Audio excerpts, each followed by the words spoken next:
It was one of those early summer afternoons, the kind where everything feels calm and the air hangs heavy with the scent of freshly cut grass and chlorine. Officer Martinez stood near the edge of my pool, his sunglasses reflecting the sunlight dancing on the water's surface. His expression tried its best to remain neutral, professional, even, but the twitch in the corner of his mouth gave him away. Karen, our ever-dramatic, self-appointed HOA president, stood beside him with the fury of a woman who believed the world should bend to her will. With a voice sharp enough to slice glass, she jabbed her finger toward my backyard like she was making a closing argument in a courtroom. "This is unauthorized private usage of community property," she declared, as if the pool behind me had been stolen from the town square. "I demand you arrest him immediately." Martinez looked at me, then back at her. His eyes held that classic, "Why am I even here?" glaze you see on parents during PDA meetings.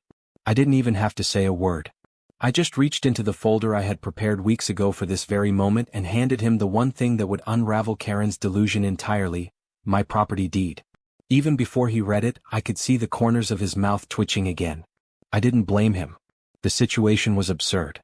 But to truly appreciate how we got to the moment where a police officer had to intervene over a backyard pool, we need to rewind about 3 months, back to when I first moved into this neighborhood. Willowbrook Estates. The kind of suburb where everyone's lawn is trimmed with surgical precision, and mailboxes are painted to match shutters. My house wasn't the flashiest on the block, a modest 4-bedroom colonial, but it had one irresistible feature: a private pool. That sparkling blue rectangle of bliss sold me the moment I laid eyes on it. After years of city living where a pool meant a shared concrete tub on a rooftop with 20 other sweaty residents, this was paradise. The previous owners had installed the pool 15 years ago, and during my walkthrough, I envisioned lazy Saturdays, grilling burgers while floating in inner tubes, maybe the occasional night swim under the stars. I signed the papers without hesitation, already picturing my feet up and the world far away. The first week in the neighborhood was straight out of a TV sitcom. Neighbors waved. Kids whizzed past on scooters. The mailman even smiled. I thought I'd stumbled into a dream. Then came the knock. Standing at my door was a woman in her early 50s, with perfectly feathered blonde hair and a smile that didn't quite reach her eyes. She introduced herself like a politician running for an office no one wanted. "Welcome to Willowbrook Estates. I'm Karen Henderson, President for life of our HOA. President for life." She said it with pride, like she'd been coronated, not elected. That phrase alone should have been my first red flag. She handed me a bulky welcome packet thick enough to serve as a doorstop. Inside were rules, regulations, and enough passive-aggressive notes to make even the calmest soul twitch. Her eyes drifted past me toward the sliding glass doors, and that's when she saw it, the pool. Her smile widened. Predatory. "Oh, how wonderful," she cooed. "You'll be maintaining the community pool. It's such a blessing to have that common space available to all our residents." I blinked. "Come again?" "That pool," she said, motioning dramatically toward my backyard, "has always been considered a neighborhood amenity. The previous owners were so generous. I'm sure you'll continue that tradition." I opened my mouth to correct her, but before I could speak, she was already chirping about HOA meetings and walking off, heels clicking against the pavement like she owned it all. That was day one. Over the next few weeks, I discovered what Karen's definition of community pool really meant. It started small, her lounging on my deck chairs while sipping something citrusy from a tall glass. Then it escalated. One Saturday morning, I woke up to the sound of splashing. I went outside in my pajamas to find Karen doing water aerobics in my pool. Alone. She looked up, chipper as ever. "Good morning. Just getting my exercise in. The water's a perfect 78 degrees. I stood there, too stunned to speak. She continued like I wasn't even there. But that was just the beginning. Soon she was posting flyers around the neighborhood. Community swim hours, Tuesday and Thursday evenings. Bring your own towels. I returned home one Thursday to find my backyard turned into a public pool party. 8 strangers, kids, parents, even someone's dog, were diving, splashing, grilling burgers on my patio. Karen stood in the center, wearing a whistle and a sun visor like some sort of aquatic dictator. "This is so great," she gushed. "We're really building community here." I calmly but firmly told everyone they had to leave. "This is private property," I explained. The kids stopped mid-cannonball. Parents awkwardly gathered towels. Karen turned red, her smile cracking. "You're being very selfish," she snapped. "This goes against everything our HOA stands for." The next morning, I installed a lock on the gate. 2 days later, I found a note duct taped to it in perfect cursive. You are in violation of HOA Regulation 7.3. Remove this lock immediately or face fines. I laughed. I tossed the note in the recycling. The following week, she laminated a set of pool rules and stuck them to my fence like she was running a resort. No glass near the pool. Pool hours, 8 a.m. to 8 p.m. No diving.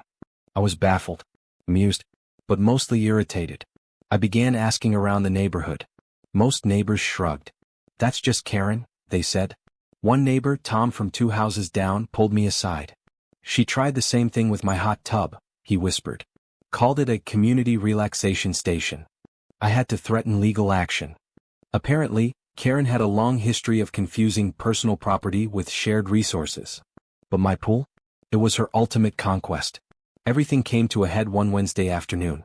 I came home early from work with a migraine, hoping to rest in peace and quiet.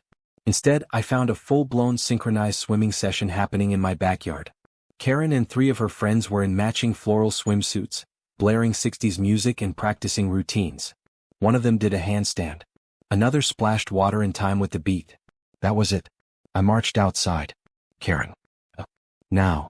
She climbed out slowly, dripping wet and looking like a soggy sea captain. You're making a big mistake, she warned. The board will hear about this. She wasn't kidding. 2 days later, there was a knock at my door. Officer Martinez. Calm, polite, clearly just doing his job. And behind him, Karen, arms crossed, face triumphant. I need to ask about pool access, the officer said, trying to sound serious. Karen barged in behind him. This man is violating HOA bylaws. That pool is community property. By now, curious neighbors had gathered outside. Some stood on porches. Others peeked over fences. Karen's drama had always been good entertainment. I smiled. One moment, officer. I returned with my folder, deed, property survey, documents from the title company. I handed them over. Officer Martinez read the relevant section aloud. Property boundaries extend to include all structures and improvements, including the 16 by 32 in-ground pool and surrounding deck. Karen's mouth opened, closed, then opened again. But the intent.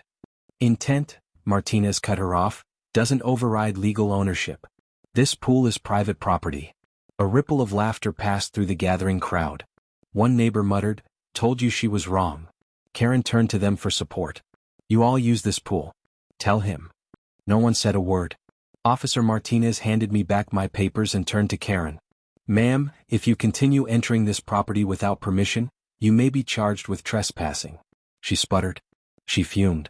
But she had nothing left to stand on. Mrs. Chin from across the street called out, Karen, we need to talk. This has gone too far. Tom added, time for a special HOA meeting. We need leadership changes. Karen's eyes darted around like a trapped animal. You'll regret this. I'll review the bylaws. But the crowd had already begun to disperse. The following Wednesday, the special HOA meeting took place. Karen sat at the front table, flanked by uneasy board members. She tried to maintain control, but the room was electric. Mrs. Chin stood. We're here to vote on your removal. Karen ranted about tradition and community values. I stood and calmly presented the deed, the HOA charter, which didn't even mention my property, and the police report. The vote? 28-2. Karen and her loyal shadow, Deborah, were the only dissenters. The final blow? Our HOA lawyer revealed something deliciously ironic. Karen's house? It was technically 15 feet outside HOA boundaries. She wasn't even eligible to serve on the board. The room gasped. A neighbor muttered, she's not even supposed to be here. Karen fled, slamming the door behind her.